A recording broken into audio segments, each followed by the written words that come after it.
Bismillahirrahmanirrahim. Assalamualaikum warahmatullahi wabarakatuh. Sebelumnya perkenalkan, nama saya Auliati Rahmawati dengan NIM J5 2021-0027. Saya berasal dari Fakultas Kedokteran Gigi Universitas Muhammadiyah Surakarta. Di sini, saya izin untuk memenuhi tugas referat saya pada praktikum histologi mengenai sistem limfatika imunologi.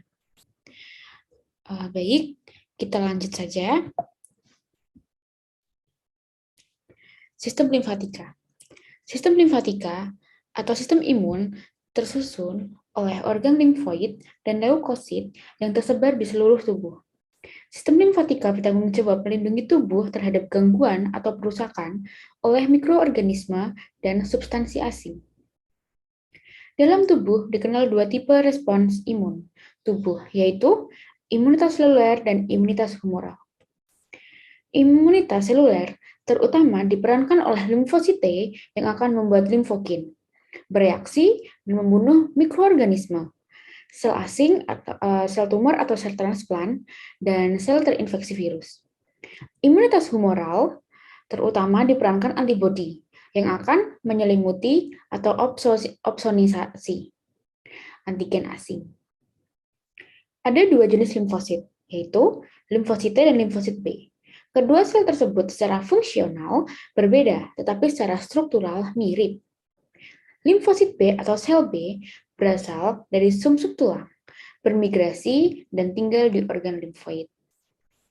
Apabila teraktivasi, sel B berproliferasi dan berdiferensiasi menjadi sel plasma penghasil antibodi. Sebagian dari sel B tidak menjadi sel plasma, tetapi menjadi sel B memori yang akan cepat bereaksi pada paparan kedua oleh antigen yang sama. Limfosit T atau sel T merupakan 35% limfosit sirkulasi. Sel T berasal juga dari sumsum tulang dan bermigrasi ke timus untuk pematangan, kemudian menuju ke organ limfoid sekunder. Sel T memiliki subpopulasi, yaitu sel T helper atau TH, T suppressor atau TS, T cytotoxic atau TC, atau T killer, dan T regulator atau Treg. Selanjutnya kita akan melangkah pada preparat yang terdapat pada sistem limfatika. Yang pertama, terdapat preparat nodus limfatik. Merupakan organ limfoid berkapsula berbentuk seperti biji kacang tersebar di seluruh tubuh sepanjang fasa limfatika di daerah ketiak, lipat paha, leher, dada, dan perut, terutama pada mesenterium. Di dalam nodus limfatika tersebut terdapat yang pertama korteks, parakorteks, medula, kapsul, dan trabekula. Dalam kapsul yang terdapat pada nodus limfatika tersebut, terdapat dua macam pembuluh limfa, yaitu yang pertama vasa limfatikum efferens memasuki nodus di bagian konveks. Yang kedua, vasa limfatikum efferens, yaitu meninggalkan nodus pada bagian konkav. Di bagian konkav ini yang disebut hilum masuk dan keluar juga pembuluh darah dan syaraf dinding pembuluh limfa dilengkapi otot polos. Kita lanjut ke preparat yang selanjutnya, yaitu timus. Timus yaitu organ yang terletak di sebelah kranial terhadap sternum dalam rongga dada, berbeda dengan nodus limfatikus karena tidak memiliki pembuluh limfa yang masuk maupun keluar.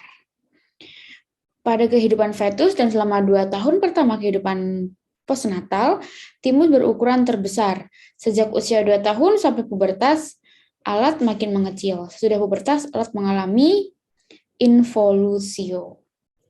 Timus ini yaitu letak tempat pematangan sel T di mediastinum atau di antara sternum dan aorta. Di dalam timus tersebut terdapat bagian-bagian. Yang pertama ada kapsul, yang kedua cortex thymus, yang ketiga medula thymus, terdapat corpusculum basal. Pada kapsul tersebut tempat masuk membentuk trabekula dan keluar membentuk lobulus. Yang keempat terdapat trabekula, yang kelima textus adiposus atau jaringan lemak. Itu lobulus.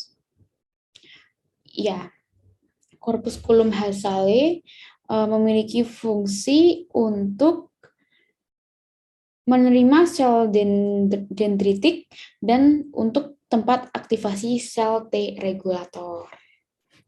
Kita melangkah kepada preparat yang ketiga. Dalam kesempatan kali ini saya akan menjelaskan 4 preparat pada sistem limfatika. Preparat yang ketiga yaitu lien atau spleen atau limfa. Lien atau limfa atau spleen merupakan organ limfatika terbesar dalam tubuh. Lien tidak mempunyai vas limfatikum efferens dan sinus limfaticus. Struktur lien terdapat tunika serosa membungkus lien berupa epitelium pipih selapis sebagai bagian mesotelium atau berasal dari peritoneum. Yang kedua, kapsula atau tunika fibrosa berupa jaringan ikat fibrus padat yang berisikan banyak berkas kolagen, sedikit otot polos, berkas elastis di bagian dalam. Kapsula mempercabangkan trabekula yang masuk membawa yang pertama lebih banyak berkas elastis, yang kedua otot polos, yang ketiga berkas kolagen yang berhubungan dengan berkas retikuler berasal dari pulpa. Yang ketiga, pulpa dikenal dengan 2 jenis. Yang pertama, pulpa alba atau pulpa putih. Pulpa alba, nodus limfatikus dengan asentralis yang ada di tepi nodulus limfatikus atau limfonodulus. Pulpa alba itu tersusun oleh nodulus limfatikus dengan asentralis. Yang kedua, zona marginalis, daerah tepi di luar limfonodulus kurang padat, terdapat banyak makrofag. Yang kedua, pulpa rubra yang tersusun oleh yang pertama chorda splenica yang terdiri dari 2 komponen, yaitu serabut retikuler dan kolagen yang berhubungan dengan serabut pulpa. Yang kedua, limfosit, makrofagositus, plasmositus, dan sel darah. Yang kedua terdapat sinus venularis, suatu venula postapilaris yang menghubungkan capillarum terminale dengan vena pulpa rubra. Dinding sinus venularis tersusun oleh endotelium dan serabut elastis dan serabut pulpa. Pada lien ini terdapat kapsul, pulpa alba, pulpa rubra, centrum germinativum. Kapsul atau lien atau simpai lien paling luar jaringan ikat padat tidak teratur yang berisikan serat kolagen dan serat elastis. Yang kedua, pulpa alba atau pulpa putih yang berisikan sel darah putih atau limfosit. Karena limfosit jadi dalam preparat lien ini pulpa putih yang biasanya warnanya lebih lebih muda atau lebih ke putih, tapi dalam lien tersebut, dalam preparat tersebut yang telah saya pelajari warnanya akan lebih merah. Karena apa? Karena limfosit jika terkena pewarnaan He menjadi merah pekat seperti itu. Yang ketiga terdapat pulpa rubra atau pulpa putih yang berisikan eritrosit atau sel darah merah. Makanya pulpa rubra itu terdapat pulpa rubra itu warnanya merah karena terdapat sel darah merah atau mengandung eritrosit. Yang keempat, centrum germinativum atau tengah dari pulpa alba. Dia di tengah-tengah antara pulpa alba dan pulpa rubra. Yang kelima, arteri centralis. Di tengah sentrum ini terdapat pada tengah-tengah centrum germinativum. Selanjutnya kita melangkah pada preparat yang terakhir atau tonsilla palatina. Tonsilla palatina atau tonsil. Ya, organ ini memiliki aliran darah sendiri. Atau tonsila terdiri dari tonsil pharyngeal, tonsila palatina, dan tonsil lingualis. Tonsila palatina dan tonsila lingualis dilapis epitelium stratificatum squamosum, sedangkan tonsila pharyngeal epitelium pseudokompleks kolumner bersilia dengan sel goblet. Pada orang dewasa, tonsil pharyngeal ditutup epitelium stratificatum squamosum. Tonsila palatina dan tonsila lingualis dilengkapi banyak kripta. Di sekeliling kripta banyak dijumpai limfonodus. Epitelium pembatas tonsil banyak dinfiltrasi limfosit, sel plasma, dan leukositus polimorfonuklear. Struktur organ ini tersusun oleh kumpulan nodul limfatici. Yang pertama, kapsula, jaringan ikat fibrus padat yang berperan untuk yang pertama membungkus tonsila palatina, yang kedua perintang penyebaran radang tonsila palatina. Yang kedua, epitelium stratificatum squamosum permukaan organ. Di beberapa tempat epitel membuat lekukan atau kripta tonsilaris yang sering ditimbun bakteri, limfositus, sel epitel, dan sebagainya. Kripta dapat bercabang-cabang sebagai yang pertama, kripta tonsilaris primaria dan kripta tonsilaris sekundaria. Ya. Plasma limfatika caranya merupakan ultrafiltrasi plasma darah yang menembus dinding kapiler ke sela jaringan, mengandung air, elektrolit, dan protein. Tonsila palatina ini terdapat di rongga mulut membentuk annulus Waldeyer.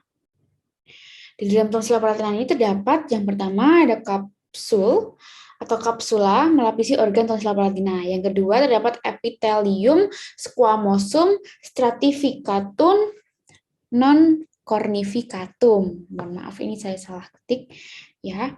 Epitelnya epitelium stratificatum non cornificatum. Dia tidak bertanduk. Yang ketiga terdapat noduli limfatikus atau limfatik. Ini bermuara dari saluran limfatik. Yang keempat, kripta tonsila atau kripta tonsilaris, yaitu epitel yang membentuk lekukan-lekukan tersebut ini. Ya, yang membentuk lekukan-lekukan pada preparat yang telah saya berikan. Yang kelima, sentrum germinativum, dan yang keenam, sel otot. Kita next. Sekian yang dapat saya jelaskan mengenai sistem limfatika untuk memulai tugas referat saya pada praktikum histologi. Apabila saya menjelaskannya terlalu bertele-tele dan ada yang kurang, saya mohon maaf karena kurang lebihnya dan kesempurnaan hanyalah milik Allah semata. Wabillahi taufiq wal hidayah. Wassalamualaikum warahmatullahi wabarakatuh. Terima kasih atas perhatiannya.